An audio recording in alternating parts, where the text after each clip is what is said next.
আচ্ছা, একদিক দিয়ে ভালোই হয়েছে আপনি একটু আগে জয়েন করেছেন, কারণ সেক্ষেত্রে যেটা হয় আমাদের মূল অনুষ্ঠানের থেকে সময় না নিয়েও আমি আমাদের পরিচিতিমূলক কিছু কথা আপনাকে বলে দিতে পারি। সেটা হচ্ছে আমরা একটা ছোট্ট সংস্থা চালাই কানেকটিকাট রাজ্যে, নিউ ইয়র্কের খুব কাছে। হুম। ওয়েস্টপোর্ট বলে একটি শহর আছে, সেখানে আমাদের নথিভুক্ত আমাদের সংস্থা। আমাদের যাত্রা শুরু হয়েছিল খুব বেশি দিন আগে নয়, অ্যাকচুয়ালি আর 3 দিন পরে 20শে জানুয়ারি আমরা 2 বছর পূর্ণ করব। 2024 সালের 20শে জানুয়ারি আমরা একটা ছোট্ট স্কুল দিয়ে আমাদের যাত্রা শুরু করি। আমাদের যারা এখানে জন্মেছে বা বড় হচ্ছে, যাদের কাছে বাংলা ভাষা শেখার বা বাংলার সাহিত্য সংস্কৃতির সঙ্গে পরিচিত হবার তেমন সুযোগ নেই, তাদের কাছে বাংলা সংস্কৃতি সাহিত্য ঐতিহ্য পৌঁছে দেবার জন্য আমরা 20শে জানুয়ারি প্রথম ক্লাস শুরু করি কোরক বাংলা শিক্ষালয় নাম দিয়ে। এবং আমাদের 4টে ক্লাস দিয়ে 4টে শ্রেণী দিয়ে আমাদের যাত্রা শুরু হয়। প্রত্যেকটা শ্রেণীর নামই আমরা দিয়েছিলাম সুকুমার রায়ের এক একটি অমর সৃষ্টি দিয়ে। আমাদের সব থেকে ছোটদের শ্রেণীর নাম হচ্ছে আহ্লাদি, তারপরে পাগলা দাশু, তারপরে ডানপিটে, তারপরে খাপছাড়া। এই 4টি শ্রেণীতে আমাদের বাংলা পড়ানো হয়। আহ, বাহ। এবং আমাদের যখন শুরু করেছিলাম আমাদের যাত্রা 2024-এর 20শে জানুয়ারি, তখন আমাদের ছাত্রছাত্রীর সংখ্যা ছিল 14। কিন্তু তারপরে আমাদের কথা শুনে আমাদের অভিভাবকরাও খুব বলেছেন যে তারা খুশি। সেই জন্য আমরা যখন 2024-এর আমাদের শিক্ষাবর্ষ শেষ করি, তখন আমাদের ছাত্রছাত্রীর সংখ্যা 14 থেকে বেড়ে দাঁড়ায় 19। এবং তারপরে যখন 2024-25 শিক্ষাবর্ষ শুরু করি, সেই ছাত্রছাত্রীর সংখ্যাই বেড়ে দাঁড়িয়ে যায় 34। ফলে গত বছর আমরা 34 জন বাংলার বাচ্চাকে এবং কিছু কিছু প্রাপ্তবয়স্ক মানুষকেও, যারা হয়তো এখানে জন্মেছেন, যারা ভারতীয়ও নয়, এরকম বেশ কিছু মানুষকে আমরা বাংলা শিখিয়েছি। এবছর 2025-26 সালে আমাদের ছাত্রছাত্রীর সংখ্যা 40। আমরা কাজী আমাদের বাংলা স্কুল একটা খুব উল্লেখযোগ্য ভূমিকা পালন করে আমাদের এই কোরক কালচারাল অ্যাসোসিয়েশনের দৈনন্দিন কাজে। এছাড়াও আমরা আরো কিছু কাজ করি, যেমন আমরা কিছু কিছু অনুষ্ঠানে একত্রিত হই। আমরা আহ, বাংলা নববর্ষ পালন করি, সেই নববর্ষের অনুষ্ঠানটির নাম হে নূতন। আমরা মহালয়ার আগে একটি অনুষ্ঠান করি যেটার নাম আগমনী। তাতে আমরা বিভিন্ন সময় বিভিন্ন রকম ভাবে বাংলার মাটি বাংলার সংস্কৃতি এইগুলো আহ, নিজেদের কাছে নিয়ে আসার চেষ্টা করি। আমরা ভাষা দিবস পালন করি এই বছরও। আমরা অ্যাকচুয়ালি 15ই ফেব্রুয়ারি, আজ থেকে জাস্ট আর 1 মাস পরে আমাদের ভাষা দিবসের অনুষ্ঠান আছে। এবং সেই ভাষা দিবসের অনুষ্ঠানে আমরা এবার একটা অভিনব জিনিস করছি। সেটা হচ্ছে, এখানে তো আমাদের অনেক লাইব্রেরি আছে, এবং সেই লাইব্রেরিগুলোতে খুব স্বাভাবিকভাবেই শুধুমাত্র ইংরাজি বই এবং কিছু কিছু ক্ষেত্রে হয়তো আহ, বাঙালিদের কিছু বই থাকে, যেগুলো আদার ইন্ডিয়ান ল্যাঙ্গুয়েজেস বলে তার সঙ্গে একসঙ্গে যুক্ত করা থাকে। তা এইবার সেই আদার ইন্ডিয়ান ল্যাঙ্গুয়েজেস এর বাইরে গিয়ে আমরা এবার ওই স্ট্যামফোর্ড বলে একটি ছোট শহর আছে, এবং সেই শহরে আমরা একটা বাংলা সেকশন চালু করছি। এবং সেই বাংলা সেকশন চালু করার জন্য আমরা আমাদের তরফ থেকে ওদের কথা অনুযায়ী ওরা 100টা বই দিয়ে শুরু করবে বলেছে। এবং সেই 100টা বই দিয়ে আমরা শুরু করছি। এবং অন্য সব কিছু বলার আগে আমি একটা ছোট্ট করে খালি একটা জিনিস দেখাতে চাই। আমি আমার স্ক্রিনটা ছোট্ট করে শেয়ার করব, আহ, যাতে আপনি দেখতে পান। আমাদের বইগুলো সব তোলা হয়ে গেছে, এটা আসছে। এবং সেই বইয়ের মধ্যে আপনি যদি স্ক্রিনটা দেখতে পান, 4টে বই এখানে আছে: মানবজমিন, ঘুনপোকা, দূরবীন এবং পার্থিব। ফলে এই 100টা আচ্ছা। বইয়ের মধ্যে আমি স্ক্রিন শেয়ারটা বন্ধ করে দেব। তা কাজেই আমরা ওদের সঙ্গে কথা বলে আমরা বাংলা একটা সেকশন চালু করছি এখানে স্ট্যামফোর্ড লাইব্রেরিতে, যাতে মানুষ গিয়ে বাংলা বই পড়তে পারেন, বাংলা সাহিত্যের চর্চা করতে পারেন। এবং এছাড়াও যে জন্য আমরা আজকে মিলিত হয়েছি এখানে, সেটা হচ্ছে কে টক্স। আমরা 2024 সালেই সেপ্টেম্বর মাস থেকে এই আইডিয়াটা আমাদের প্রথম আসে যে আমাদের এখানকার যারা বাচ্চা, যারা বড় হচ্ছে, এখানে জন্মেছে, তাদের কাছে যাদের আমরা পথপ্রদর্শক বলি অথবা আইকন বলি, রোল মডেল বলি, তারা সবাই প্রায় প্রায় পাশ্চাত্য দুনিয়া থেকে আসা, সঙ্গীত হোক, সাহিত্য হোক, ক্রীড়া হোক, এই সমস্ত ক্ষেত্রেই যাদের তারা চিনছে তারা সবাই পাশ্চাত্যের দুনিয়া থেকে, ইউরোপ হোক, আমেরিকা হোক। আমরা আমাদের ক্লাস যখন হয় তখন তাদের সঙ্গে আমরা একটু পরিচয় করানোর চেষ্টা করি যে আমাদের যারা কৃতি মানুষ যারা ছিলেন, রবীন্দ্রনাথ, বিবেকানন্দ, আহ, নজরুল ইসলাম, সত্যজিৎ রায়, কিন্তু আজকেও যারা বিভিন্ন ক্ষেত্রে অসম্ভব কৃতিত্বের স্বাক্ষর রাখছেন, সেই সমস্ত মানুষদের সাথে তাদের পরিচয় করানোর জন্য আমরা ঠিক করি যে আমরা এইরকম একটা সেশন করব যেখানে হয়তো আমরা বিভিন্ন ক্ষেত্র থেকে কৃতি মানুষদের আমাদের কাছে নিয়ে আসব এবং তাদের সঙ্গে আমরা সরাসরি কথা বলবো এবং তাদের কাছ থেকে তাদের গল্প শুনবো। তা আমাদের প্রথম সেশন হয়েছিল 2024 সালের সেপ্টেম্বর মাসে, আমরা শুরু করেছিলাম শ্রী যোগেন চৌধুরীকে দিয়ে। এরপরে অন্য বিভিন্ন অতিথি আমাদের মাঝখানে এসছেন। এবছর আমাদের প্রথম অতিথি ছিলেন জাদুকর পিসি সরকার। তারপরে আমাদের অতিথি ছিলেন পুজোয় আলো দেন যিনি, চন্দননগরের আলো খুব বিখ্যাত, এবং তার প্রবক্তা যিনি চন্দননগরে, শ্রীধর দাস, তিনি আমাদের সঙ্গে কথা বলেছেন। আপনার ঠিক আগে যে সেশনটা ছিল আমাদের, সেই সেশনে আমাদের সঙ্গে কথা বলেছেন শ্রী সব্যসাচী চক্রবর্তী। এবং আজকে আমরা অত্যন্ত সৌভাগ্যান্বিত এবং গর্বিত যে আমরা আজকে আপনার সঙ্গে কথা বলতে পারছি। এবং আপনার পরিচিতি তো দেবার দরকার হয় না। এবং বাংলা সাহিত্যের যে সমস্ত নক্ষত্রদের কথা আমরা ছোটবেলা থেকে জেনে এসেছি, আমাদের শৈশব, তারুণ্য, যৌবন, সমস্ত জায়গাতেই সেই একজন নক্ষত্রের ছটায় বিচ্ছুরিত হচ্ছে আজকে আমাদের কে টক্সের আসর। ব্যক্তিগতভাবে আমার শৈশব আমার এখনো মনে আছে। আহ, শুধু এইটুকু বলেই আমি চলে যাব আমাদের মূল অনুষ্ঠানে। আমার সাহিত্য চর্চা বা সাহিত্য যেটুকুই পড়েছি, আমি খুব বেশি পড়িনি।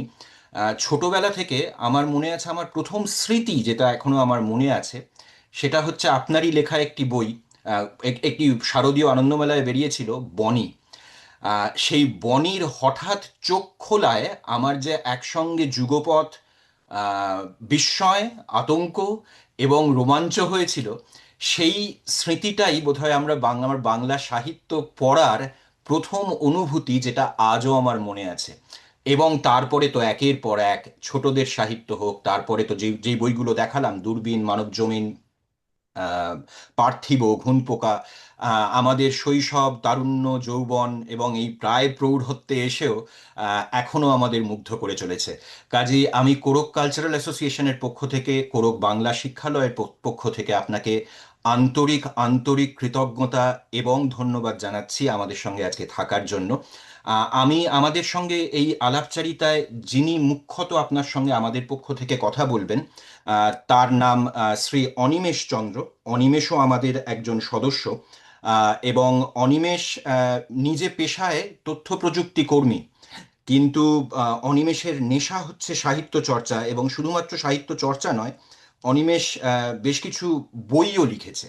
এবং অনিমেষ বই লেখার সঙ্গে সঙ্গে ও পুরাণের চর্চাও খুব করে। এবং একটি বই এর আগে লিখেছে, বহুধাত্ম মূর্তি, সেই বইটি এর আগে ওর পাবলিশড হয়েছে। এবং অতি সম্প্রতি একটি বই সেটা লিখেছে বাংলা বাগধারায় পুরাণের প্রভাব সম্পর্কে, যে বাংলার বিভিন্ন বাগধারা আছে, সেই বাগধারার মূলে যদি যাই আমরা, পুরাণের কোন কোন শ্লোক কোথা থেকে নিয়ে সেই বাগধারাগুলো এসছে, সেই নিয়েও অনিমেষ একটি বই লিখেছে। শুধুমাত্র বাংলা সাহিত্যে নয়, অনিমেষ হিন্দি সাহিত্যেও যথেষ্ট পারদর্শী। এবং হিন্দি সাহিত্য নিয়ে ওর এর আগে খ্বাবো কে রং এবং খ্বাহিশ কি তিতলি বলে দুটি হিন্দি গজল সমগ্র প্রকাশিত হয়েছে। ফলে আমার মনে হয় আজকে আপনার সঙ্গে কথা বলার জন্য অনিমেষই আমাদের মধ্যে সব থেকে যোগ্য ব্যক্তি। কাজে আমি আর সময় না নিয়ে, অনেকটা সময় নিয়ে নিয়েছি, আমি এরপরে অনিমেষকে দিয়ে দেবো। Animesh, over to you Shirshendu বাবুর সঙ্গে কথা বলার জন্য। ধন্যবাদ। Thank you Sayantan. নমস্কার শীর্ষেন্দু বাবু। আমার নাম অনিমেষ। আমার জন্ম এবং বেড়ে ওঠা বর্ধমান শহরে। এখন আমরা সবাই আমেরিকাতে আছি বটে, কিন্তু আই এম প্রিটি শিওর যে আমার মতো অনেক বাঙালির আমেরিকার সঙ্গে প্রথম পরিচয় হয়েছিল আপনার লেখা আমেরিকা, বাঙালির আমেরিকা দর্শন পড়ে। এবং বিশেষ করে বাঙালির আমেরিকা দর্শনের একটি লাইন আমার এখনো মনে আছে। আপনি লিখেছিলেন যে কোয়ালিটি বাঙালির সংখ্যা এত কমে গেছে যে কোয়ান্টিটি সেই অভাব পূর্ণ করতে পারে না।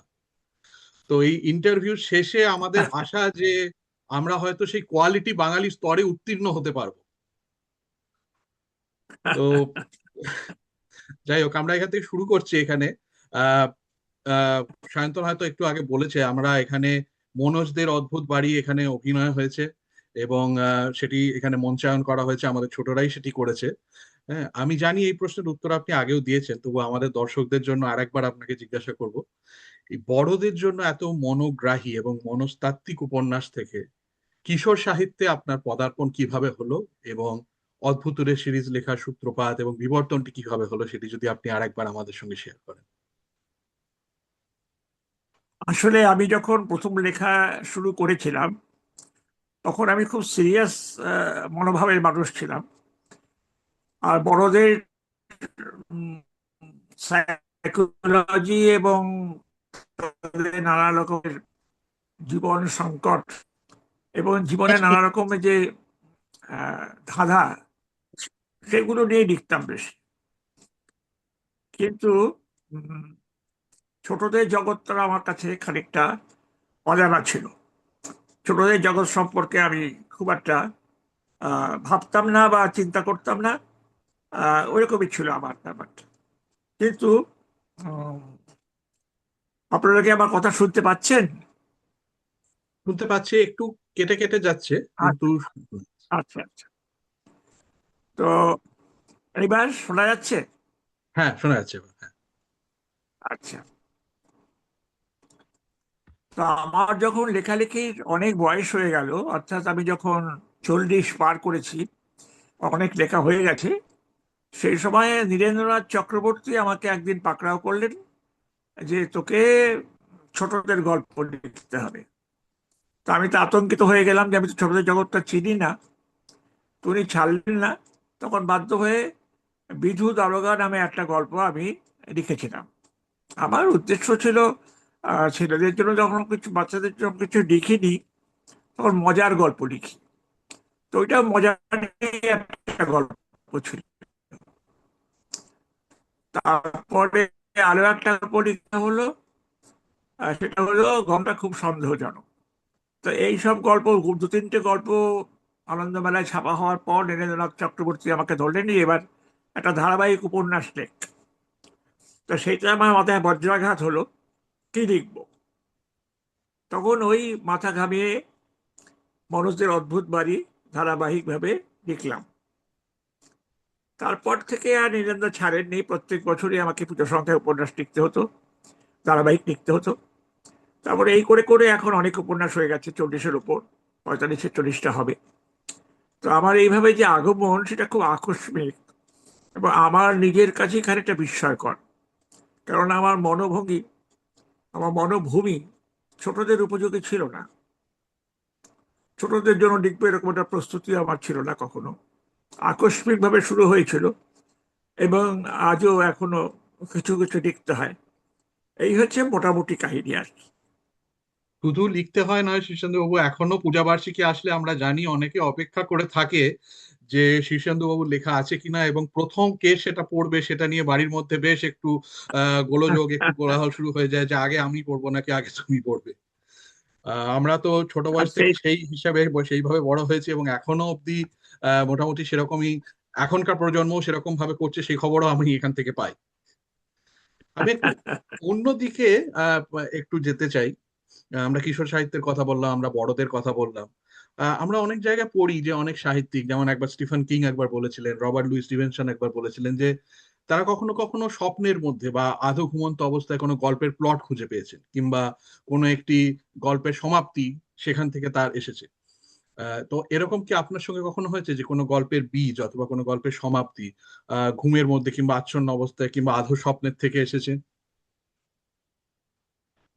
এখন ঠিক মনে করতে পারছি না। এক একটা ওরকম এসে থাকতে পারে, হয়তো বিচ্ছিন্ন একটা স্বপ্নের একটা বিচ্ছিন্ন ঘটনা বা একটা বিচ্ছিন্ন কোনো একটা স্মৃতি, তাই থেকে আসে। অনেক সময় আসে ছেলেবেলার কোনো স্মৃতি থেকে, আর বাকিটা আসে কল্পনা থেকে। আমার আমি একটু কল্পনাপ্রবণ ছেলেবেলা থেকেই। খুব চিন্তা করতে ভালোবাসি, খেলাধুলো করতাম খুব, বই পড়তাম আর চিন্তা করতাম। এই চিন্তাটা হচ্ছে আমার অবসর যাপন। আমার এন্টারটেনমেন্ট হচ্ছে চিন্তা করা। গভীর চিন্তায় ডুবে যাওয়া আমার একটা স্বভাব আছে।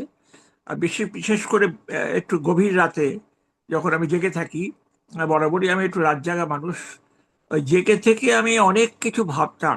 সেগুলো লেখার জন্য নয়, এলোমেলো অনেক চিন্তা আসতো, সেগুলো শৃঙ্খলিত চিন্তা নয়, কিন্তু তা থেকেই হয়তো কোনো সময় কোনো একটা টোপ আমি গিলে ফেলতাম, যে এইটা নিয়ে একটা ছোট্ট হয়তো বীজ আকারে কিছু একটা এলো মাথায়।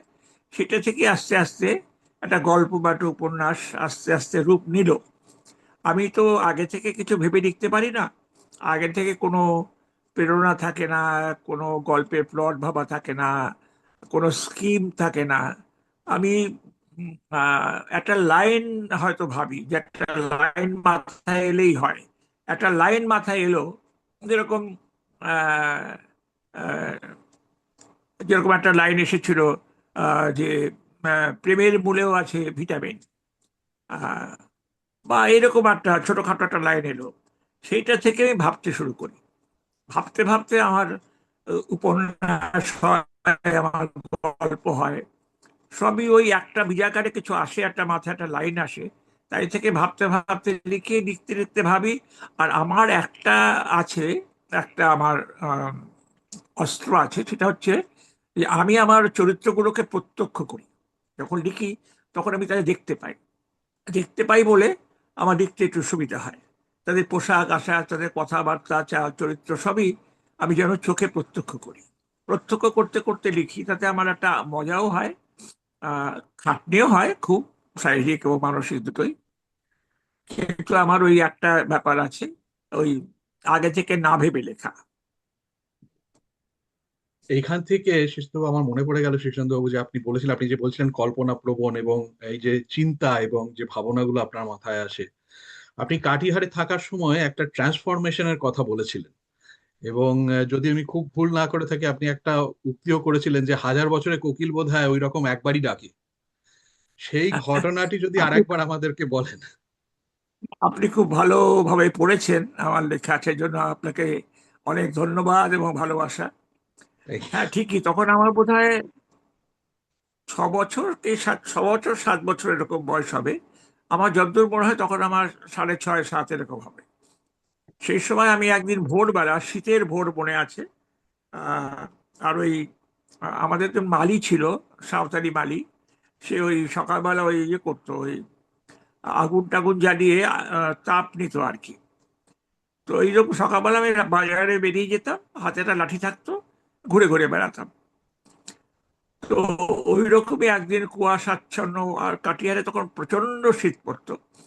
তা আমি বাইরে বেরিয়েছি, বাইরে বেরিয়ে ঘুরঘুর করছি বাগানে।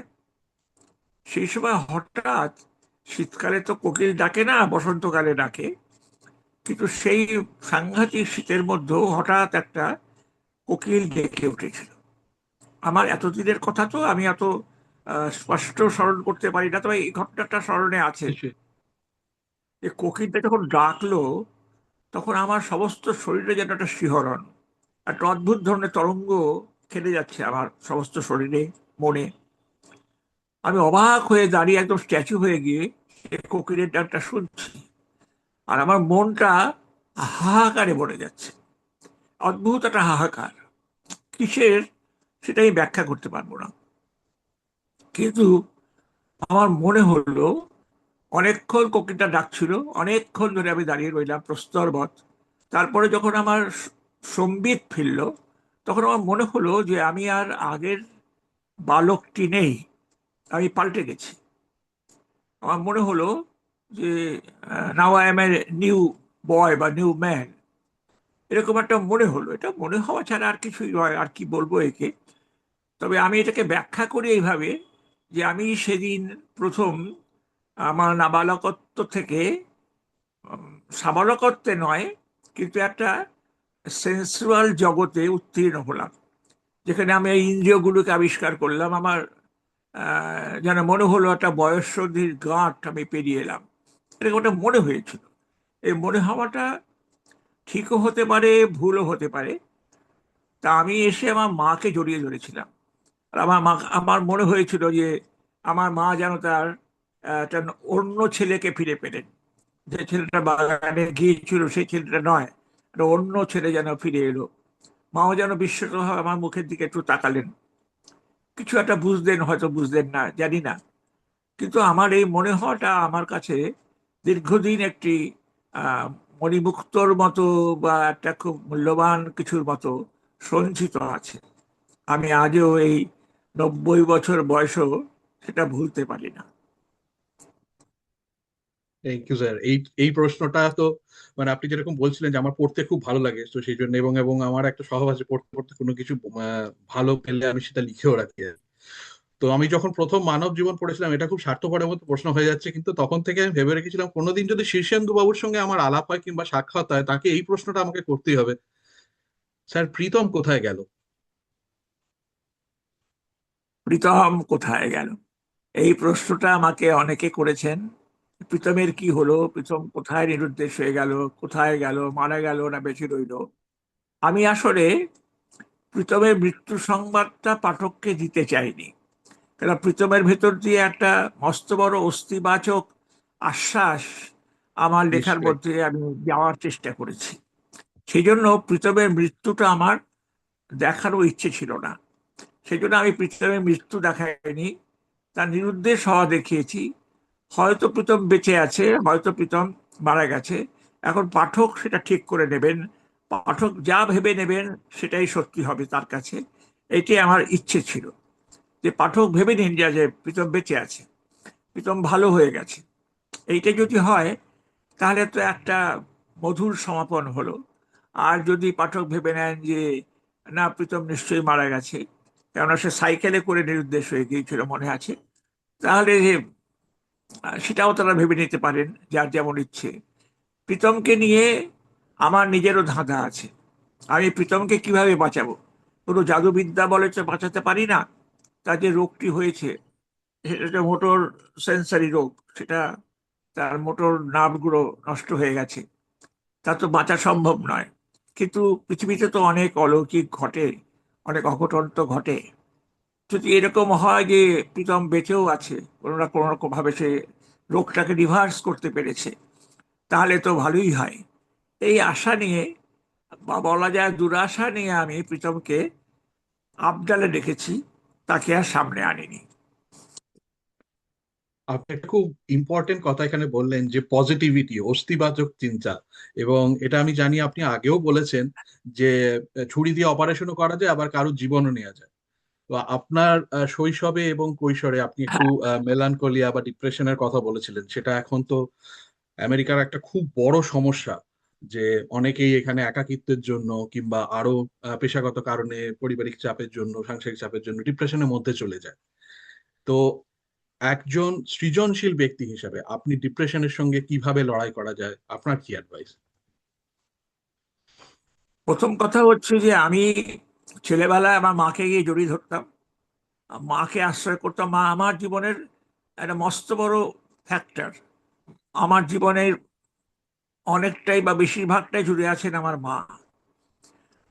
তিনি যে খুব উচ্চশিক্ষিত ছিলেন এমন নয়, সাধারণ মহিলা ছিলেন, কিন্তু তার কাছে আমি সবচেয়ে বেশি আশ্রয় পেতাম। তাকে গিয়ে জড়িয়ে ধরতাম, মা মা করে চিৎকার করতাম। মা আমার মাথায় হাত টাত বুলিয়ে দিত। চিন্তিত হতেন মা, দুশ্চিন্তা করতেন আমাকে নিয়ে। আমাকে নিয়ে মার খুব দুশ্চিন্তা ছিল। সেই জন্য 4 ভাই বোনের মধ্যে মা আমাকেই সবচেয়ে বেশি ভালোবাসতেন, বা আমার সম্পর্কে তার দুশ্চিন্তা বেশি ছিল। তো এইভাবে একটা সময় গেছে। তারপরে পরবর্তীকালে আমি, আমার একটা মেলানকোলিয়া হয়েছিল যখন আমি আইএসসি পড়ি তখন। সেই সময় আমার পৈতে হয়েছিল, মা পৈতে দিয়ে দিয়েছিলেন, এবং তারপরে এটা একদম উধাও হয়ে যায়। পরবর্তীকালে আমি ঠাকুরের আশ্রয় নিই, ঠাকুর শ্রী শ্রী অনুকূল চন্দ্র, তার আশ্রয় নিই, এবং তার আশ্রয়ে এসে আমার মেলানকোলিয়াটা মোটামুটি পার্মানেন্টলি চলে যায়। কিন্তু তারপরেও যে মেলানকোলিয়াটা ফিরে আসেনি এমন নয়, কিন্তু সেটা এখন আমাকে খুব বেশি উত্ত্যক্ত করে না। বরং আমি ওই মেলানকোলিয়া থেকে কিছু রসদ আহরণ করে নিই, কিছু কিছু জিনিস পাই সেই মেলানকোলিয়া থেকে, যা আমার লেখায় সাহায্য করে বা আমার লেখার উপাদান হিসেবে চলে আসে। তো এইটি আমার একমাত্র কথা। লড়াইটা এখনো আছে, তবে আমি বেশিরভাগ সময় কিন্তু মেলাঙ্কলিক থাকি না। যখন মেলাঙ্কলি আসে তখন হয়তো ডিপ্রেশন টেনে হয়তো আমি একটু চুপচাপ হয়ে যাই। আদারওয়াইজ আমি কিন্তু রোগরে মানুষ। হাসি খুশি থাকতে ভালোবাসি, মজা করতে ভালোবাসি। এমনকি ছেলে মেয়েদের সঙ্গেও আমার ঠাট্টাই আর কি হয়। আর সকলের সঙ্গে মজা করতে ভালোবাসি, বিশেষ করে কলিগদের সঙ্গে তো একসময় খুবই মজা করতাম। তো এইসব মিলিয়ে আছে জীবনের। তো নানান রকম দিক আছে, নানা রকম মুখ আছে জীবনের। সেই মুখ বিষণ্ণ হতে পারে, নিষ্ঠুর হতে পারে, আবার আনন্দময়ও হতে পারে। আমাদের নানান আহ, পর্যায়ে থাকতে হয়, নানান রকম অবস্থায় থাকতে হয়, তার মধ্যে মেলাঙ্কলিও একটা। জানি না এতে জীবনে কিছু যোগ হয় না বিয়োগ হয়, কিন্তু এটা নিয়ে আমাকে জীবনে বেঁচে থাকতে হচ্ছে। এবং বাকি যে কটা আমার বাকি আছে তাতেও আমাকে এই মেলাঙ্কলিয়ার সঙ্গেই সহবাস করে যেতে হবে। এছাড়া আর কি উপায় আছে বলুন? তবে নিঃসঙ্গতাটা আমার জীবনে খুব যা আছে তা নয়। আমার স্ত্রী চলে যাওয়ার পর আমার একটু নিঃসঙ্গ লেগেছিল, কিন্তু আদারওয়াইজ আমি যে খুব নিঃসঙ্গ বোধ করি এটা এখন আর নেই। এখন আমি একা থাকলেও নিঃসঙ্গ বোধ করি না, কেননা আমি নাম করি, বীজ নাম জপ করি, এবং মোটামুটি একটা আধ্যাত্মিক জায়গার একটা আশ্রয় আমার আছে।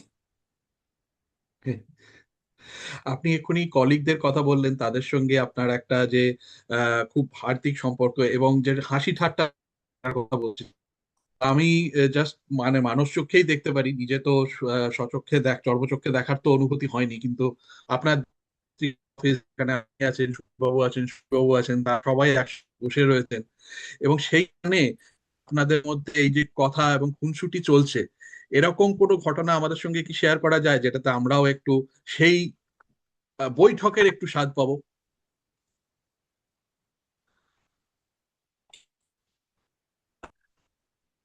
এরকম এরকম সিরাজ খুব খুব রোগা, একেবারে ল্যাকপ্যাকে রোগা। তো সিরাজ আমাকে বলছে যে, জানিস আমি অমুক দিন সুন্দরবনে গিয়েছিলাম, আমি ছিলাম, সুনীল ছিল, এই আরো অনেকে ছিল ছিল, সব বলছিল। তো সুনীল তো মোটা। তখন আমি তাকে বললাম যে, হ্যাঁ দেখ, বাঘে তো তোকে খাবে না, সুনীলকে খাবে, আর তোকে করবে টুথপিক। তো এইটা এই রসিকতাটা চারিদিকে বেশি। আবার ওই সুনীল আর এক সেরেই যাচ্ছে। আমি বললাম যে ওই করে নানা রকম রগড় আমরা করতাম। আমিও করতাম, অন্যরাও করতো। পার্থ বসু ছিল, দিব্যেন্দু পারিক ছিল, সিরাজ ছিল, সুনীল ছিল। সবাই মিলে আমরা সবাইকে শক্তি আসতো মাঝে মাঝে। এই সব মিলিয়ে একটা বেশ রঘুরে ভারী সুন্দর একটা বন্ধুত্বের সম্পর্ক ছিল আমাদের। আমি বলি ভালোবাসার যুগ। ওই একটা যুগ ছিল ভালোবাসার। কেউ কাউকে ঈর্ষা করতো না, কেউ কাউকে হিংসা করতো না, কারোর সঙ্গে কারোর কোনো খাট ছিল না। নিখাদ একটা ভালোবাসার সময় আমরা ওই সময় কাটিয়েছি। পরস্পরকে আমরা খুব ভালোবাসতাম, সম্মান করতাম, শ্রদ্ধা করতাম, এবং যে যার গুণগ্রাহী ছিলাম। সুতরাং ওই একটা যুগকে খুব মিস করি। বন্ধু বান্ধবরা তো প্রায় সবাই চলে গেছে, কেউ তো নেই। একটু হুম। একা হয়ে গেছি, কিন্তু ওই যুগটার কথা মনে হলে ভারী ভালো লাগে।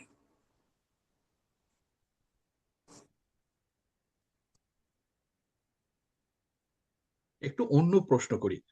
আপনার লেখা যা হয়তো হ্যাঁ, এখনো কোথাও পাবলিশড হয়নি কিংবা আমরা হয়তো জানিও না, এরকম কিছু লেখা কি এখনো আছে যেগুলো হয়তো কোনো একটি ডায়েরির ফাঁকে কিংবা কোথাও একটু পড়ে আছে, যেগুলো হয়তো ভবিষ্যতে আমরা পাবো, সেগুলোকে ভবিষ্যতে আমাদের কাছে আনার কি কোনো পরিকল্পনা আছে আপনার?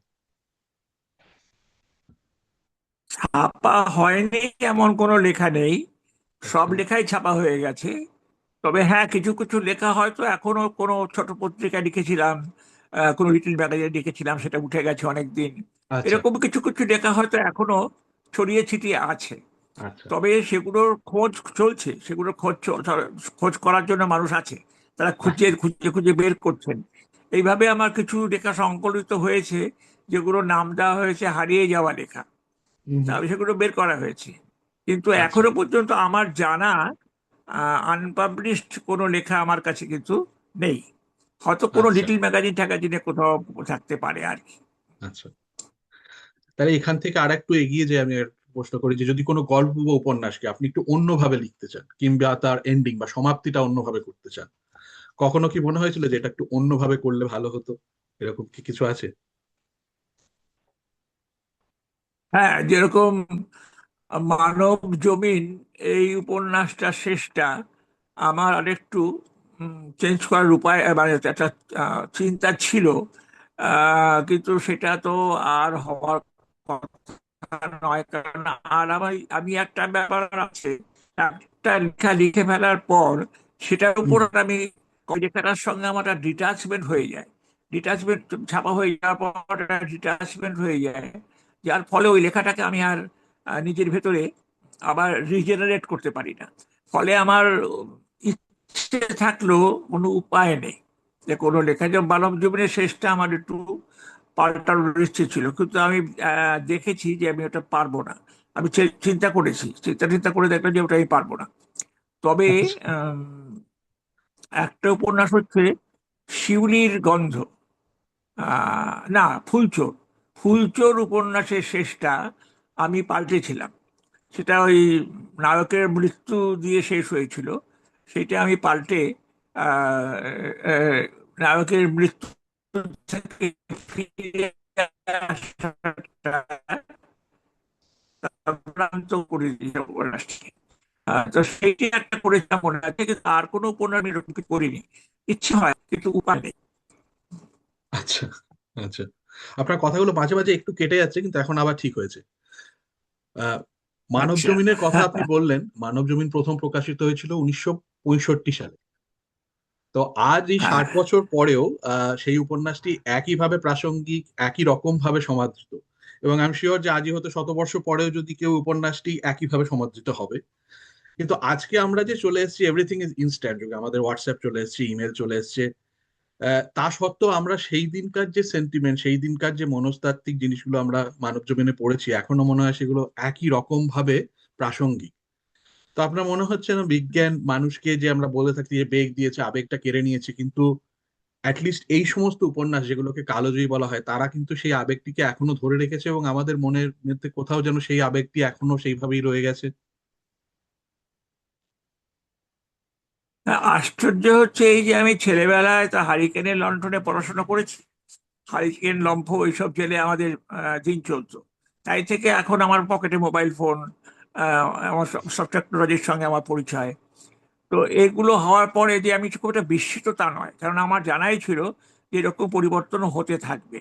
তার সঙ্গে সঙ্গে আমাকেও পরিবর্তিত হতে হবে এবং আমাকেও এই যুগের সঙ্গেই চলতে হবে। আমি যদি বুড়ো বয়সে এসে আমার সেই কালের সেই বাল্যকালের জীবন বা আমার সেই শৈশবের জীবনকেই আদর্শ বলে মনে করি, তাহলে তো হবে না। এই জীবনের সঙ্গে সঙ্গে আমাকে চলতে হবে। আর আমি দেখেছি যে আমি যখন লেখালেখি শুরু করেছি তখন তো অনেক কিছুই ছিল না। অনেক এই টেকনোলজি ছিল না, বিজ্ঞান এত অগ্রসর হয়নি, আস্তে আস্তে অগ্রসর হচ্ছে। এবং রকেট আবিষ্কৃত হলো। আমার ছেলেবেলায় আমি প্রথম অ্যাটম বোমের খবর পেয়েছিলাম যখন দ্বিতীয় বিশ্বযুদ্ধ দ্বিতীয় চলছিল। সেই সময় আমার তো আমি খুব ছোট, এই অ্যাটম বোম যে কি জিনিস সেটা তখন আমরা খুব বোধ করতাম। বড় হয়েছি এবং জানি যে পৃথিবী পাল্টে যায়।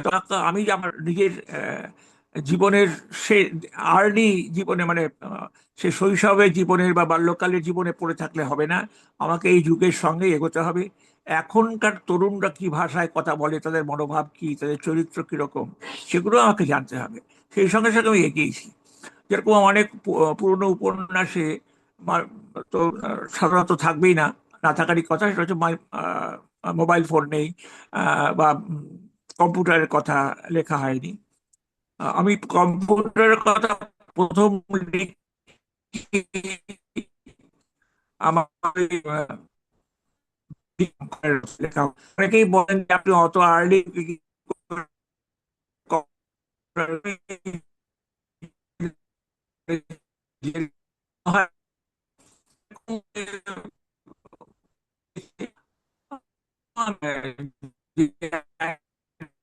অনেক নেই, কিন্তু মোবাইল ফোন দেখার জন্য বা তারা তো কোনো টেকনোলজিক্যাল অ্যাডভান্সমেন্ট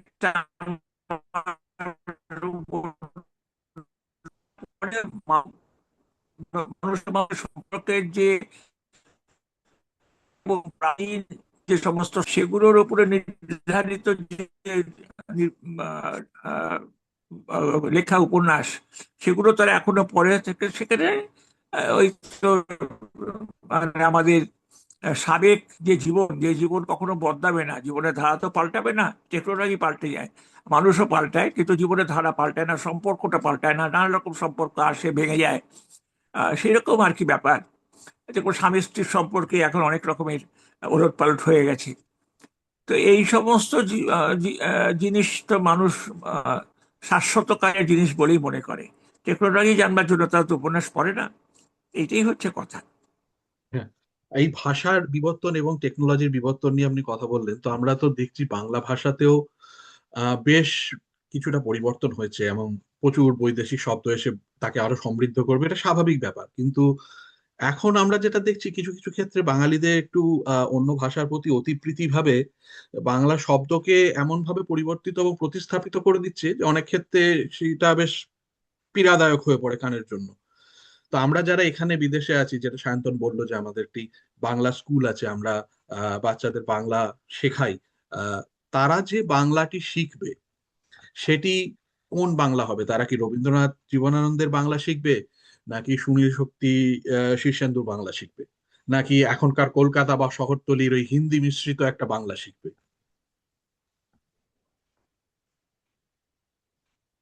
এখন কথা হলো যে আমি একটা জিনিস আপনাকে বলতে পারি, যে ভাষাকে আপনি কিছুতেই কোনো একটা স্ট্যান্ডার্ডে বাঁধতে পারবেন না। ভাষাটা পরিবর্তনশীল এবং পরিবর্তন তার হবেই। এখনো আপনি ইংরেজি ভাষায় দেখছেন আহ, পাজামা লেখা হচ্ছে, বারান্দা লেখা হচ্ছে। তার অর্থাৎ ইংরেজি ভাষায় অনেক শব্দ বা বেশি শব্দ ঢুকে যাচ্ছে। ইংরেজি ভাষাটা ওই রকম ভাবে সম্প্রসারিত হয়েছে এবং সারা বিশ্বজনীন একটা ভাষা হয়ে উঠেছে। এর বাংলা তো বিশ্বজনীন হয়ে ওঠার সম্ভাবনা খুবই কম, হয় না। তো একটা জিনিস হচ্ছে যে ভাষা পরিবর্তনশীল। বাংলা মানে পশ্চিমবঙ্গে এসে যদি দেখেন যে 15 কিলোমিটার দূরে দূরে ভাষা একটু একটু করে পাল্টে যাচ্ছে।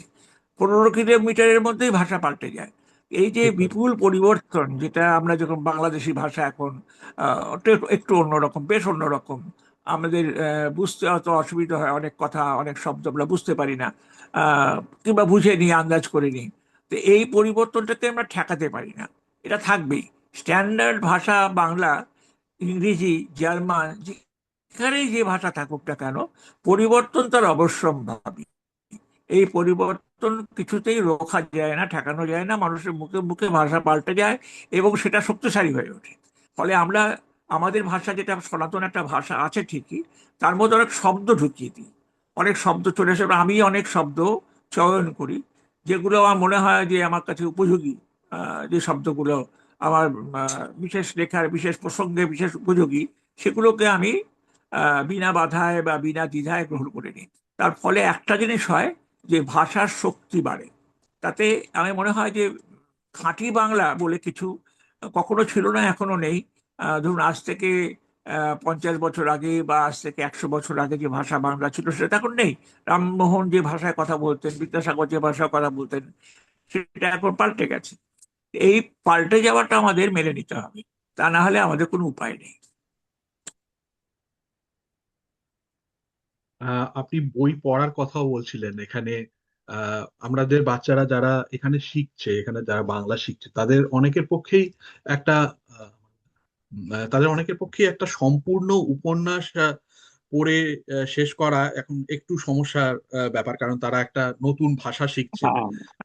সেক্ষেত্রে আমরা চেষ্টা করছি তাদেরকে শেখানো, তারা স্কুলে ইংরাজির সঙ্গে স্প্যানিশ শেখে, অনেক সময় ফ্রেঞ্চ শেখে, তার সঙ্গে আমরা বাংলা টাও তাদেরকে শেখানোর চেষ্টা করছি। কিন্তু যদি মনে হয় যে এই সমস্ত বাচ্চাদের এমন বাংলা ভাষার যে মাধুর্য তার সঙ্গে আমরা পরিচয় করাতে চাই, তাহলে কোন কোন বইকে আমরা মনে হয় যে এদের এই কটা জিনিস অবশ্যই পড়া উচিত?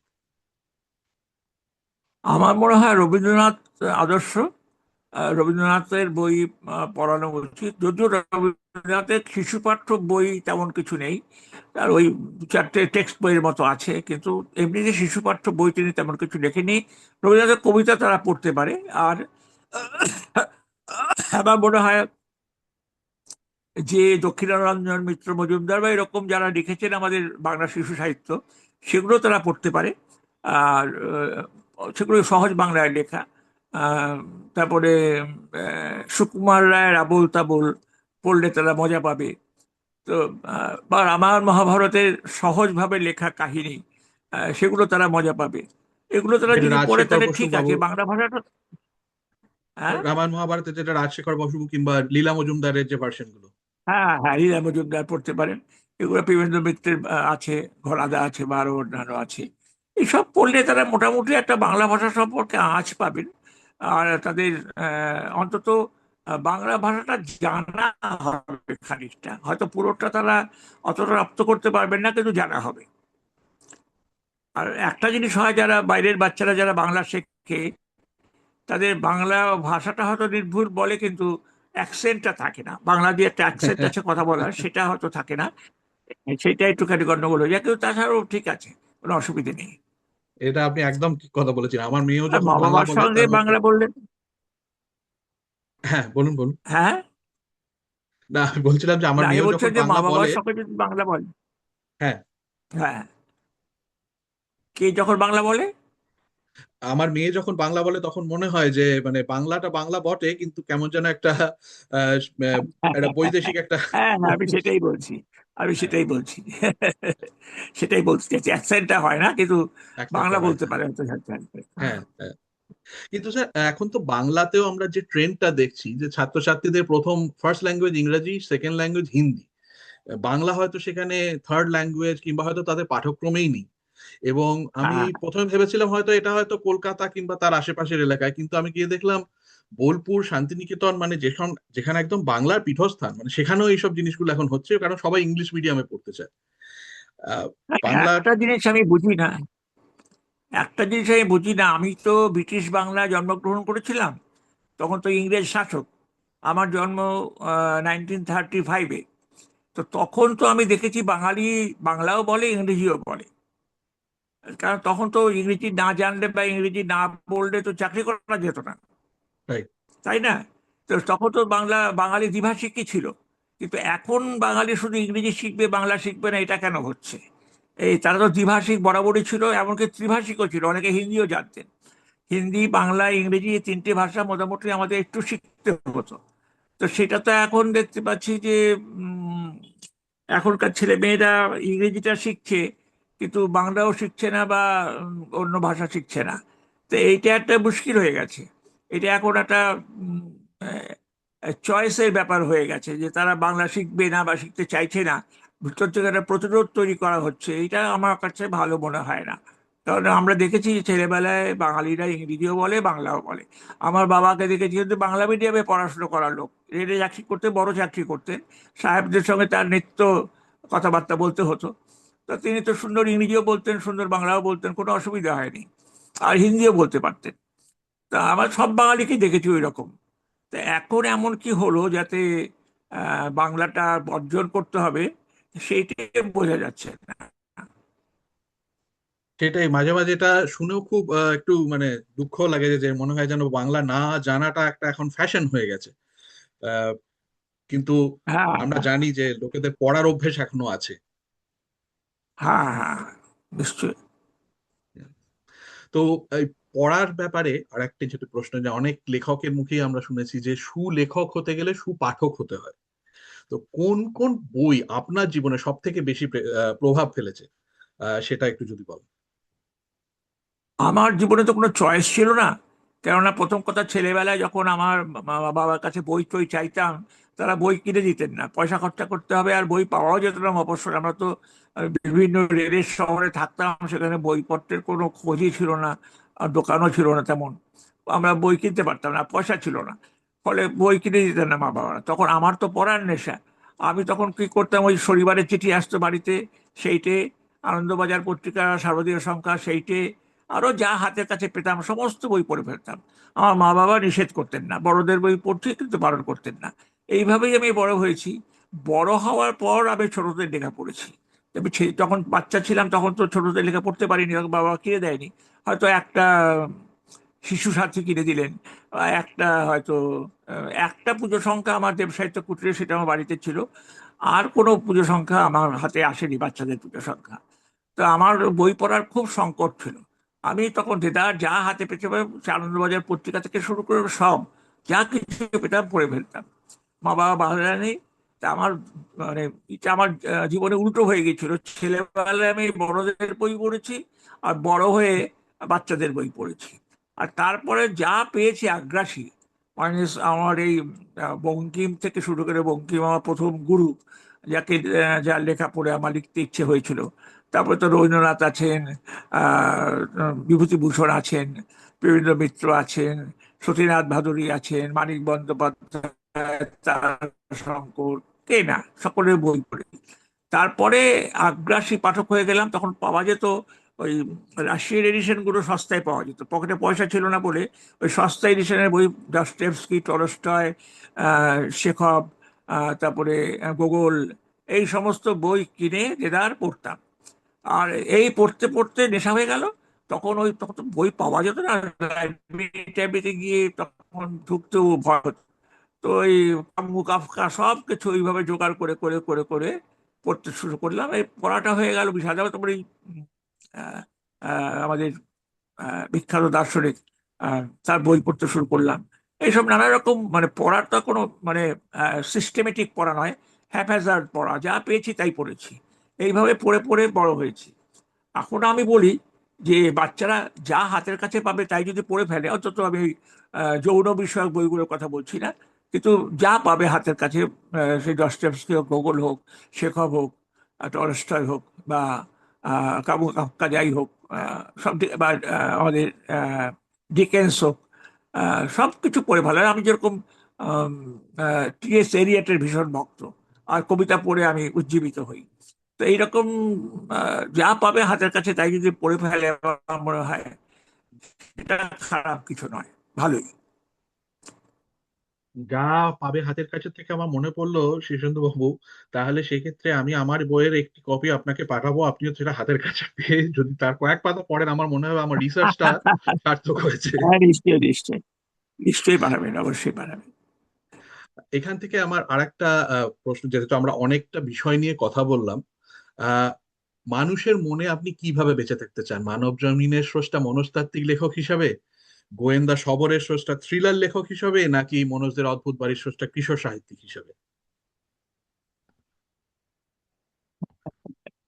সে তো বলা খুব মুশকিল। আদৌ বেঁচে থাকবো কিনা সেটাই তো সন্দেহের বিষয়। যদি বেঁচে থাকি, তাহলে একজন ভালো মানুষ বলে যদি বেঁচে থাকতে পারি তাহলে খুব ভালো হয়। ভালো মানুষ হওয়ার চেষ্টা করেছি, হতে পেরেছি কিনা জানি না, কিন্তু মনে হয় একজন ভালো মানুষ ছিলেন, এরকম একটা ভাব যদি মানুষের মনে আসে তাহলে খুব ভালো হয়। আর লেখক হিসেবে যে যেমন চয়েস, যার যেমন চয়েস, সকলে তো সব বই পড়তে ভালোবাসে না। অনেকে দেখেছি ছোটদের বই পড়তে ভালোবাসেন, অনেকে নভেল পড়তে ভালোবাসেন, অনেকে সাসপেন্স পড়তে ভালোবাসেন। যার যেমন খুশি, যেমন ভাবেই মনে রাখুন না কেন, মনে রাখলেই আমি বাধিত হব, আমি ধন্য হব।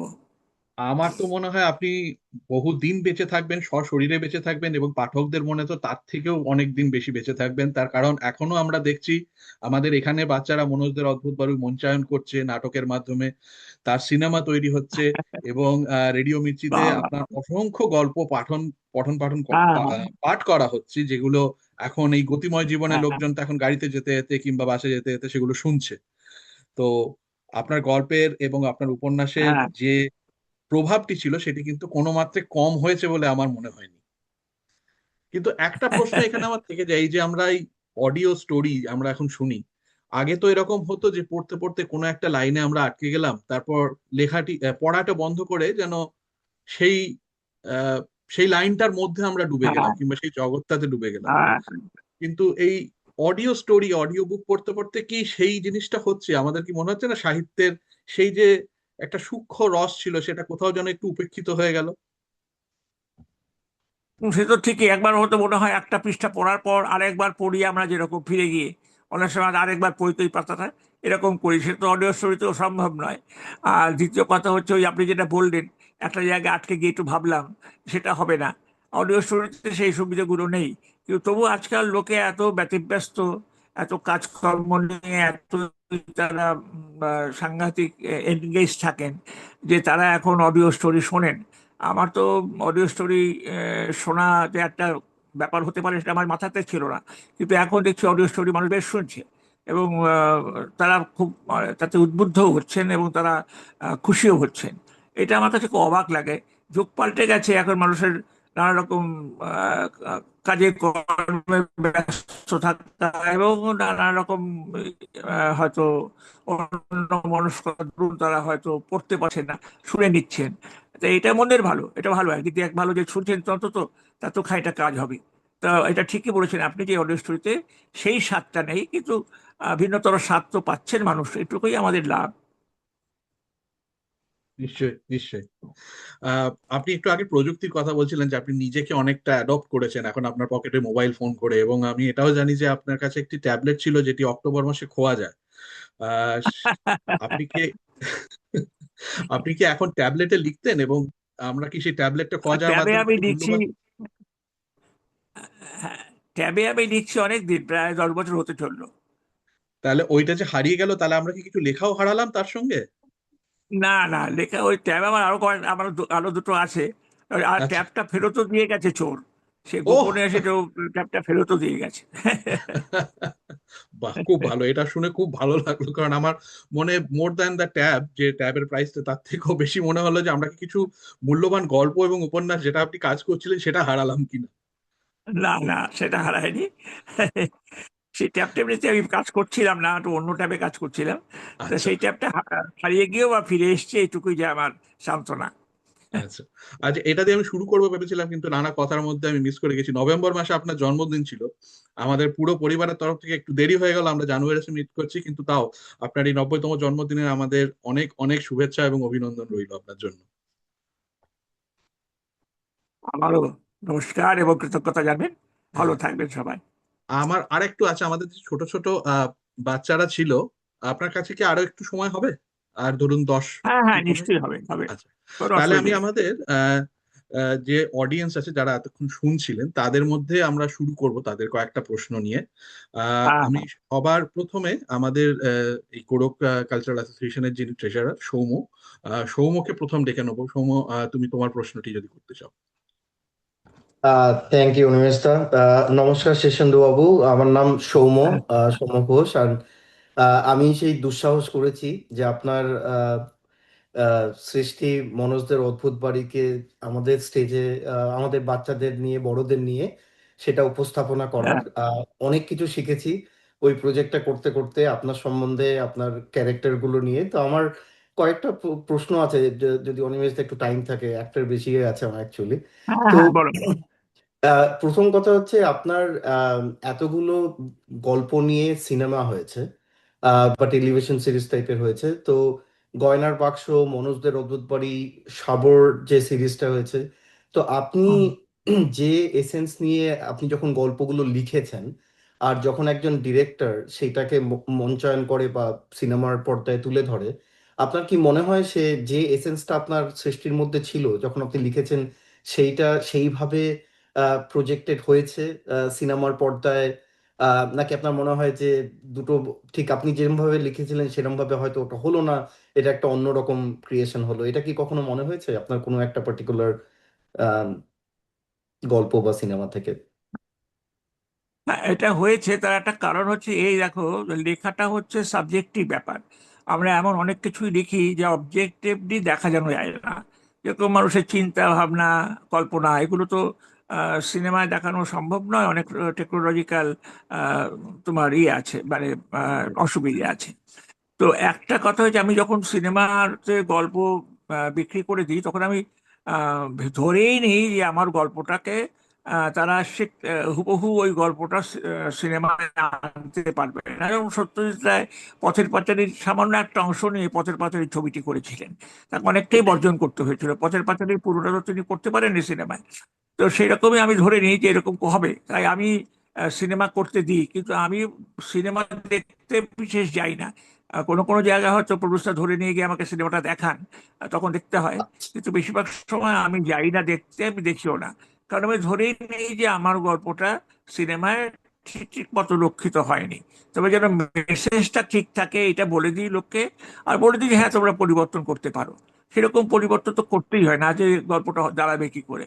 একটা সিনেমা যদি শুধু গল্পকে অনুসরণ করে তৈরি হয়, তাহলে দেখবে গল্পটা, সিনেমাটা ভালো দাঁড়াচ্ছে না। ওই কারণেই হয় যে হুম। হুবহু অনুকরণ করলে হবে না, ওটাকে আবার নতুন করে ভেবে চিন্তে একটু পরিবর্তন করে নিতে হবে, যাতে সিনেমার উপযোগী হয়। তা আমি সেটা মনে করি যে হয়। তো সেই দিক দিয়ে বলতে পারো যে না দেখে যে সন্তুষ্ট হই তা নয়, কিন্তু এটা মেনে নেই যে আমার গল্পটা পুরোপুরি সিনেমায় আসতো না বলেই এই পরিবর্তনটা করতে হয়েছে, এইটুকুই আর কি। আচ্ছা, আচ্ছা। আর মনোজদের অদ্ভুত বাড়ি, মানে এটা বোধহয় 1978 সালে বইটা পাবলিশ হয়েছিল। মানে এতগুলো দশক আগে আপনি বইটি হ্যাঁ, হ্যাঁ। লিখেছিলেন, আর আজকে আমাদের বাচ্চারা যারা এই মোবাইল ফোন, ভিডিও গেম, ইন্টারনেটের জগতে বড় হচ্ছে, কিন্তু আমি যখন এই প্রজেক্টটা নিই এবং বাচ্চাদের সবাইকে গল্পটা পড়ে শোনাই, অ্যাটলিস্ট একটা অ্যাভারেজ ভার্সন, যাতে তারা নিজেদের ক্যারেক্টারটা বুঝতে পারে, আমি কিন্তু দেখেছি যে বাচ্চারা কিন্তু ভীষণভাবে এনজয় করেছে। যে আপনার এই এই এই স্ক্রিপ্টটা পড়ে, তার অবশ্যই আমাদের ইংলিশে আচ্ছা। লিখতে হয়েছিল। তো এতগুলো দশকের আগের আপনার সৃষ্টি, এখন এই মডার্ন সকল বাচ্চা যারা একটা অন্যভাবে বড় হচ্ছে, আমরা যেভাবে বড় হয়েছি বই পড়ে, সেইভাবে বড় হচ্ছে না তারা, কিন্তু অথচ তাদের কাছে কিন্তু প্রচন্ড ভাবে তারা এনজয় করেছে সেই আপনার গল্পটা এবং সেই ক্যারেক্টার গুলো। কি মনে হয় আপনার যে এতগুলো দশকের অ্যাপার্ট এই ক্রিয়েশনটা এখনো বাচ্চাদের কাছে, সেই আমি যদি বলি ডিজিটাল ওয়ার্ল্ডের বাচ্চা ভার্সেস আপনার মনোজদের সেই অ্যানালগ ওয়ার্ল্ড, যে ওয়ার্ল্ডটা আপনি ক্রিয়েট করেছিলেন, কিন্তু কিভাবে সেই আকর্ষণটা বাচ্চারা এখনো আকৃষ্ট হচ্ছে, এটা একটা অদ্ভুত ব্যাপার। আপনার কি মনে হয়? মজা জিনিসটা এবং হাস্যরস জিনিসটা এমনই যে সেটা যুগকে অতিক্রম করতে পারে। কেননা ওই যে বাচ্চারা উপভোগ করছে, আমি শুনে আমি খুব আমার খুব ভালো লাগলো যে ওখানকার বাচ্চারা এটা উপভোগ করছে। এটা ঠিকই যে ওর মধ্যে যে জিনিসগুলো আছে সেগুলো তো সনাতন, নানা রকম রঙ্গরসিকতা মজা এগুলো আছে, এগুলো খুব একটা পাল্টায় না, এগুলো ঠিকই থাকে। যেমন গোপাল ভাঁড়ের রসিকতার গল্প আমরা আজও শুনি, মজা থাকলে ওই থাকলে হই হুল্লোড় থাকলে, এবং তার মধ্যে অনেক অবাস্তবতা থাকলেও বাচ্চারা খুশি হয়। বাচ্চারা তো অবাস্তবতার খুব বড় ভক্ত। আহ, যেমন আমরা রাক্ষস কক্ষসের গল্প শুনে খুব রোমাঞ্চিত হতাম, যদিও রাক্ষস কক্ষস বলে কিছু নেই আমরা জানতাম। তেপান্তরের দেশ, তেপান্তরের মাঠ, রূপকথার দেশ আমরা বিশ্বাস করে ফেলতাম, কিন্তু সেগুলো তো নেই পৃথিবীতে। তা সেই রকম এখনো এখনকার বাচ্চারা ওই মজাটাকে নেয় আর কি, মজা যেটা আছে, উপভোগ্যতা যেটা আছে, যেটা কালকে অতিক্রম করে, এবং এই প্রযুক্তির যুগে, প্রযুক্তি যুগেও তারা সেটা উপভোগ করতে পারে, এই সুতরাং জিনিসটা থেকে যায়। এটা সম্পর্কে বলার কথা এই যে এটা টেকনোলজি নির্ভর নয়। টেকনোলজি বা পৃথিবী পাল্টে গেলেও এই জিনিসগুলো থাকে। আমরা অনেক পুরনো পুরনো বই কি করে পড়ি, কেন ভালো লাগে, এখনো ডস্টয়েভস্কি কেন ভালো লাগে, বা এখনো আমাদের অনেক পুরনো প্রাচীন সাহিত্য আমাদের কেন লাগে, মহাভারত, রামায়ণ এখনো আমাদের কাছে সুখপাঠ্য মনে হয়। ওই কারণেই মনে হয় যে আমরা ওই মজাটা এবং ওই যে রূপকথার কল্পনা জগৎটা, ওটাকে আমরা ফেলে দিতে পারি না। কাজে এটা আমাদের থেকে যায় আর কি। আমার আরো কিছু প্রশ্ন ছিল, যেটা লোভ সামলাতে পারছি না, কিন্তু আমি জানি আরো অনেকে আছে আমাদের হ্যাঁ, দর্শক হ্যাঁ, যারা আপনাকে প্রশ্ন করতে ভীষণভাবে ওয়েট করছে, তাই আমি আর আপনার সময় নেবো না। আমি অনিমেষ দা, ব্যাক টু ইউ। নেক্সট যে আছে প্রশ্নের জন্য। হ্যাঁ, এবার আমি থ্যাংক ইউ সো মাচ। ইধান্তকে একটু ঠিক ডেকে আছে। নেবো। ইধান্ত আমাদের নাটকে আহ, মনোজের ভূমিকা অভিনয় করেছিল। তো ইধান্ত, তোমার প্রশ্নটা তুমি এবার করতে পারো। হ্যাঁ, আহ, মনোজের বন্ধু অনেক আছে স্কুলে আর ক্রিকেট খেলে, কিন্তু ভালো বন্ধু করলো একটা ছবির ছেলে। কেন? এই এই এই আইডিয়া থেকে তে, তা কোথায় থেকে পেলে? হ্যাঁ, কখন যে আমি কি লিখেছি সে তো ভুলেই গেছি। এখন আর মনোজের অদ্ভুত বাড়িতে আমার পড়া হয় না, সেজন্য আমি বুঝতে পারি না যে কোন জায়গায় কি লিখেছি। তাই নানা রকম মজা করতে করতে গিয়ে ওসব লেখা আর কি। তুমি পড়েছো, যে তোমাকে হ্যাঁ, যে তুমি যে অভিনয় করেছো এটা শুনে আমার খুব ভালো লাগলো। তোমাকে অনেক ধন্যবাদ, অনেক ভালোবাসা। Thank you. আমরা এবার এরপরে ডেকে নেবো রিভুকে। রিভিউ মনোজদের আর অদ্ভুত বাড়িতে মেজ সর্দারের ভূমিকা অভিনয় করেছিল। তো রিভু, তোমার প্রশ্নটি তুমি এখন রাখতে পারো। নমস্কার শীর্ষেন্দু বাবু, আমার নাম সমান্তক, ভালো নাম সমান্তক, ডাক নাম রিভু। আহ, আমি আগে বলে নিতে চাই যে আমি মনোজ দে অদ্ভুত বাড়ি 50 বার মতো শুনেছি, আর গল্প তো আমার হুবহু মুখস্থ। আর আমি সৌম্য কাকাইয়ের নাটকের মনোজ দে অদ্ভুত বাড়িতে মেজর সর্দার হয়েছি। যখন আমরা নাটকটা করছিলাম রিহার্সালের সময়, যখন সৌম্য কাকাই ডিরেক্ট করছে, নানান রকম ভঙ্গি দেখাচ্ছে কিভাবে বলতে হয় ডায়ালগ একটা, তখন আমার একটা জিনিস মনে হয়েছিল যে আপনি যে এত ভ্যারাইটির ক্যারেক্টার তৈরি করেছেন, একদিকে রাজা গোবিন্দ নারায়ণ, আরেকদিকে তার মা যে ঘুঁটে দেয়, আর একদিকে একটা ছোট বাচ্চা যে স্কুলে যায়, আর একটা দিকে একটা ভূতের সঙ্গে যে কথা বলে একটা পুরোহিত, এই ক্যারেক্টারদের ইন্টারাকশনগুলো আপনি কি আগে থেকেই ভেবে রাখতেন, নাকি যখন গল্প লিখতেন তখন স্পন্টেনিয়াসলি আসতো? আমার কাছে স্পন্টেনিয়াসলি আসে, কেননা আমি আগে থেকে ভেবে কিছু লিখতে পারি না। একটু আগে বলছিলাম না যে আমি আগে থেকে ভেবে স্কিম করে প্লট তৈরি করে আমি কিছু লিখতে পারি না, কোনো দিনই লিখিনি। আমি সবকিছুই ভাবতে ভাবতে লিখি, লিখতে লিখতে ভাবি। আমার মাথায় ওগুলো অটোমেটিক্যালি আসে, ওই পাগলামিগুলো, ওই সমস্ত অসঙ্গতিগুলো, ওগুলো আপনা থেকে আসে। আর লিখতে লিখতে আমি ওই চরিত্রগুলোকে দেখতে পাই। এটাই আমার একমাত্র সুবিধে। আমি যখন লিখি তখন আমি ওটাকে ভিজুয়ালাইজ করি। আমি তখন দেখি চোখে যে তারা কি করছে না করছে, এই দেখতে পাওয়াটাই আমার লেখাকে সাহায্য করে। তা সেইভাবেই আমি লিখি। আমি আগে থেকে ভেবে কিছু লিখতে পারি না, প্লট করে বা হিসেব নিকেশ করে কিচ্ছু লিখি না। হ্যাঁ, আচ্ছা, ধন্যবাদ, নমস্কার। এরপরে আমাদের আর একজন ছোট্ট বন্ধুর একটি প্রশ্ন আছে। আমরা অঙ্গিরাকে ডেকে নেব।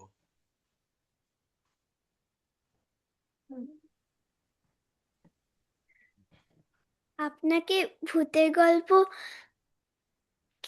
কিভাবে কিভাবে ইন্সপায়ার করেছে? ভূত, ভূতের গল্প,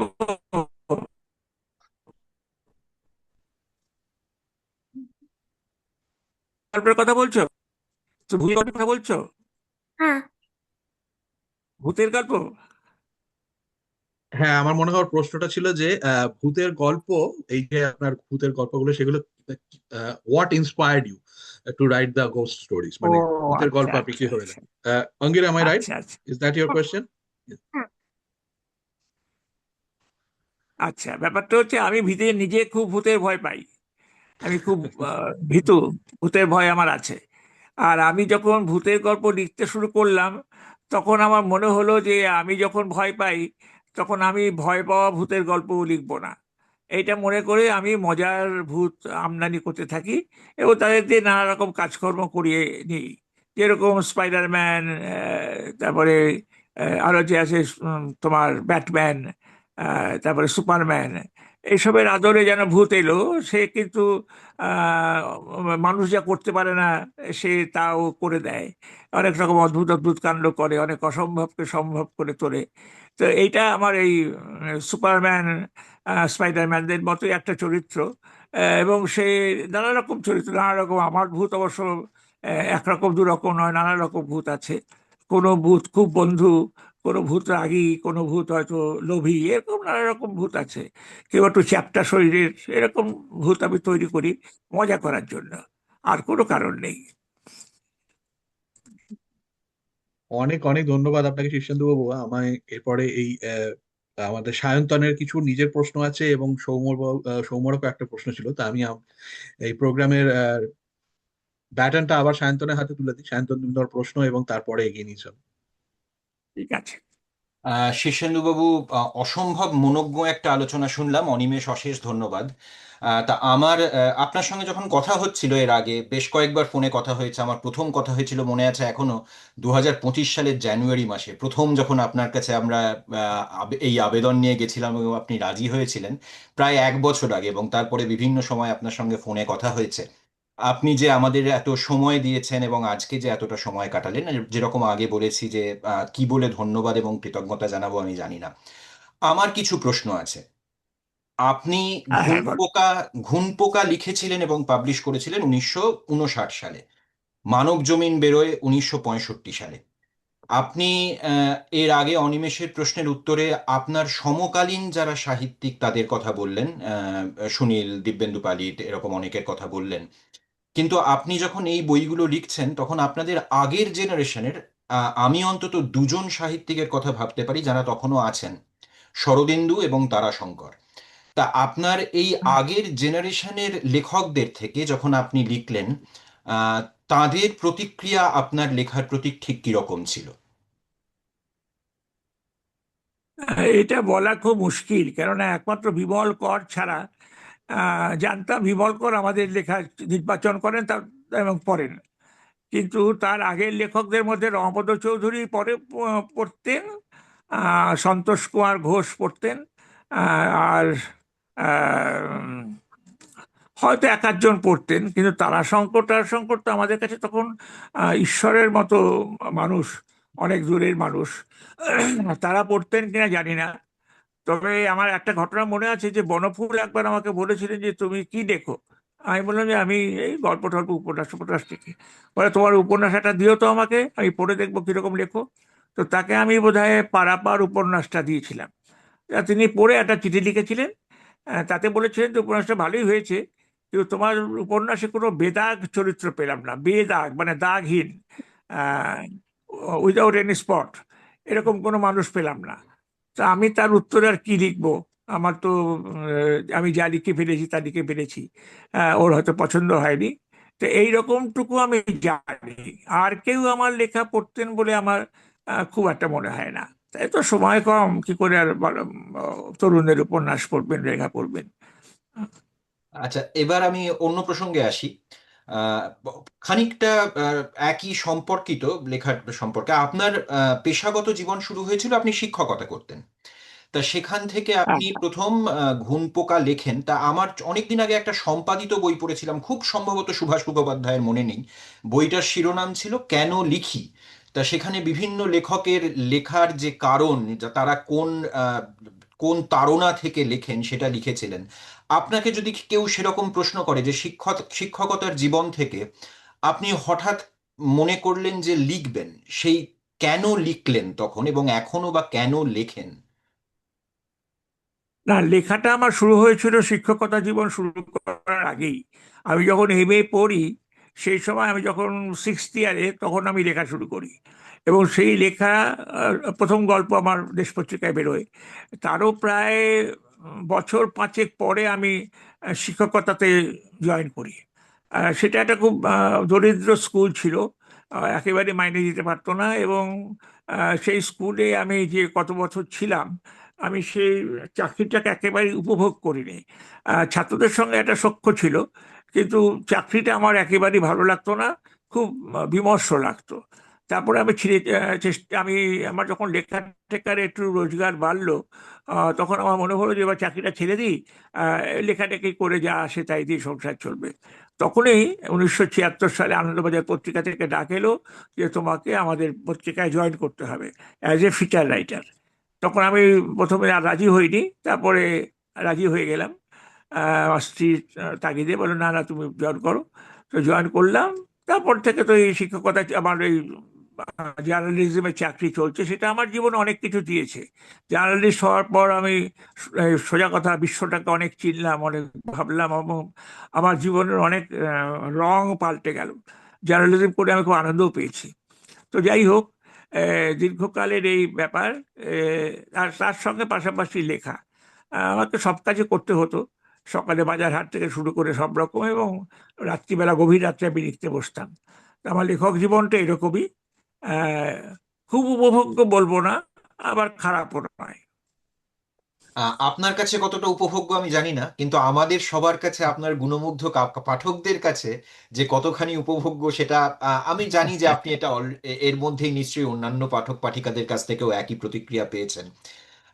একটা প্রশ্ন আপনাকে অনিমেষ মানব জমিন সম্পর্কিত একটা প্রশ্ন করছিল। এবং তার সঙ্গে আপনি আরেকটা কথা বললেন যে আপনি ভেবে লেখেন না, মানে আপনার কাছে যেমন আসে সেরকম, যেমন যেমন লেখা আসে আপনি সেরকম হ্যাঁ, লেখেন। তা সেখানেই আমার একটা অন্য উপন্যাস সম্পর্কে একটা প্রশ্ন আছে, কারণ আমি সেই রকম ধাঁচের উপন্যাস খুব একটা বড় পড়িনি। সেটা হচ্ছে দূরবীন।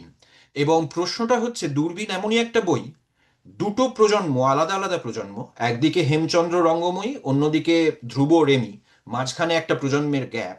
এক একটা অধ্যায়ে আপনি এক একটা গল্প লিখছেন। তা এইটা যে লিখছেন, এটাও কি আপনি হঠাৎ করেই এই ধারণা পেয়েছিলেন, নাকি এটা মোটামুটি আপনি ভেবেছিলেন যে আপনি এইভাবেই লিখবেন? না না, একদমই হঠাৎ করে। এবং সেটা আবার কি, সেটা প্রথম প্রথম আহ, সংখ্যাটা লেখার পর আমার হাতে লেখার কিছু ছিল না। ওই ওই গল্পটা নিয়ে আমি এগোতে পারছিলাম না। তখন আমি ঠিক করলাম, ঠিক আছে, একটা অন্য গল্প শুরু করা যাক, এই দুটোকে কী করে মেলাতে হয় সেটা দেখবো। এটা চ্যালেঞ্জ হিসেবে নিয়ে আমি তখন দ্বিতীয় একটা গল্প লিখলাম, 50 হবে। এবং তারপরে আবার দেখলাম কি হবে, এখন কি হবে, আবার 50 বছর পিছিয়ে গেলাম। এইভাবে সাইমালটেনিয়াসলি দুটো গল্প একসঙ্গে চলতে লাগলো, সমান্তরাল প্যারালাল দুটো গল্প চলতে লাগলো। তো এটা আমি আগে থেকে ভেবে কিচ্ছু করিনি, লিখতে লিখতে ভেবেছি এবং ওই ভাবতে ভাবতে লিখেছি। বাহ, অসাধারণ। এবার আরেকটা প্রশ্ন করি। আপনি কখনো হ্যাঁ, নিজের লেখা পড়েন ফিরে গিয়ে? কখনো সখনো পড়ি, যেরকম ঘুণ পোকাটা আমি এখনো পড়িনি, দ্বিতীয়বার পড়া হয়নি। আবার একটা দুটো উপন্যাস হয়তো ওই বাচ্চাদের উপন্যাস বিশেষ করে হয়তো একটা দুটো একটু উল্টে পাল্টে দেখি, যে কি লিখেছিলাম কোনো ভুলভাল লিখিনি তো এরকম করে দেখি আর কি। আর এমনিতে আমার বাড়িতে আমার নিজের বই বিশেষ নেই, কেননা ওই লোকে নিয়ে চলে যায় এগুলো, হয়তো কিনে নিয়ে চলে গেল, তারপরে আর আনা হলো না। তো আমার বাড়িতে আমার বই বিশেষ নেই, অল্প কিছু বই আছে, বেশিরভাগ বই নেই। তো এরকম পড়া হয় না। আর অনেক সময় হয়তো চেষ্টা করি যে আহ, কোনো বইয়ে কোনো ভুল লিখেছি কিনা একটু রিকল করার চেষ্টা করি, সেটা বড় একটা হয়ে ওঠে না। তো যাই হোক, নিজের লেখা পড়া পড়তে পড়তে অনেক সময় বিরক্তি আসে যে এই জায়গাটা কেন লিখলাম, এরকম পড়তে গিয়ে হয়তো মনে হলো, এরকম হয় আর কি মাঝে মাঝে। তো এখন তো আর কিছু করার নেই, আমি আর পাল্টাতে পারবো না, সুতরাং হাল ছেড়ে দিই, যা হয়েছে হয়েছে, আর এর বেশি আমার কিছু করার ছিল না, এই যা হয়েছে তাই ঠিক আছে, এইরকম ভাবে মেনে নিই আর কি সবকিছু।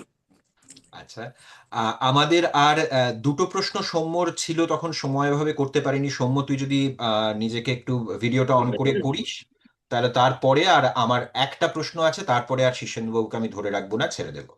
হ্যাঁ, আমি জানি অনেক রাত্রি হয়ে গেছে, তাই জন্য বেশি আর দেরি করবো না, কিন্তু একটা মানে গোয়েন্দা গল্পের পোকা হিসেবে আমার একটা প্রশ্ন খুব ভীষণভাবে মনে এসছে যে আপনি সাবরের মতো একজন ডার্ক সাইটে গোয়েন্দার চরিত্র ক্রিয়েট করেছেন, আবার আপনি বরদাচরণের মতো একজন গরু খোঁজা ডিটেকটিভ গ্রামের সেই চরিত্র ক্রিয়েট করেছেন। এই দুটো ক্যারেক্টারকে যদি আমি ভাবি যে হয়তো পোলার অপোজিট, মানে দুটো অপোজিট পোলের ক্যারেক্টার, কিভাবে আপনি মানে আপনার মাথায় এই আইডিয়া গুলো এলো যে এরকম দুটো ক্যারেক্টারকে ক্রিয়েট করা, আর এই দুজনের মধ্যে আপনার কোনজন ফেভারিট?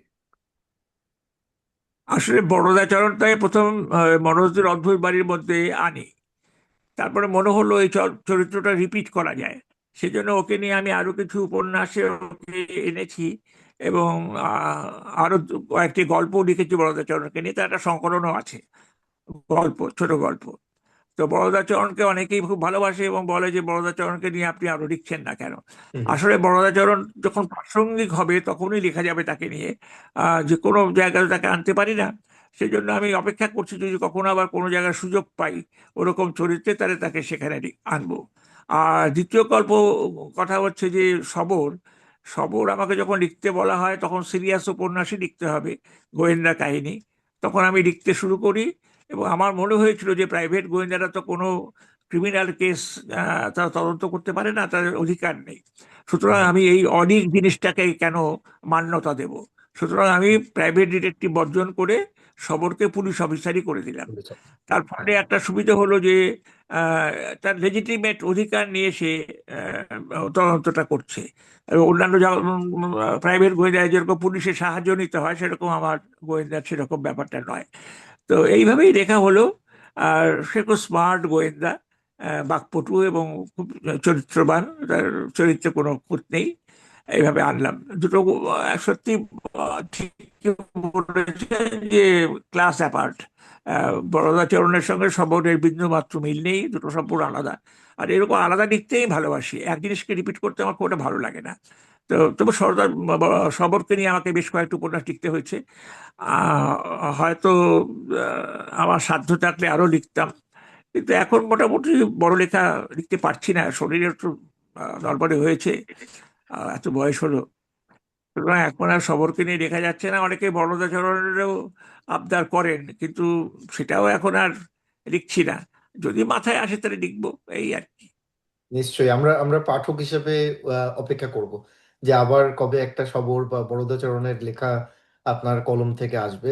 বাট আমি আর সময় দেবো না সায়ন্তন দা, অনেক রাত্রি হয়েছে, তাই তোমার যদি শেষ প্রশ্ন থাকে তুমি করতে পারো। হ্যাঁ, আমাদের প্রায় শেষ পর্যায়ে এসেছি, এবং সেই শেষ পর্যায়ে এসে একটা প্রশ্ন না করলেই নয়।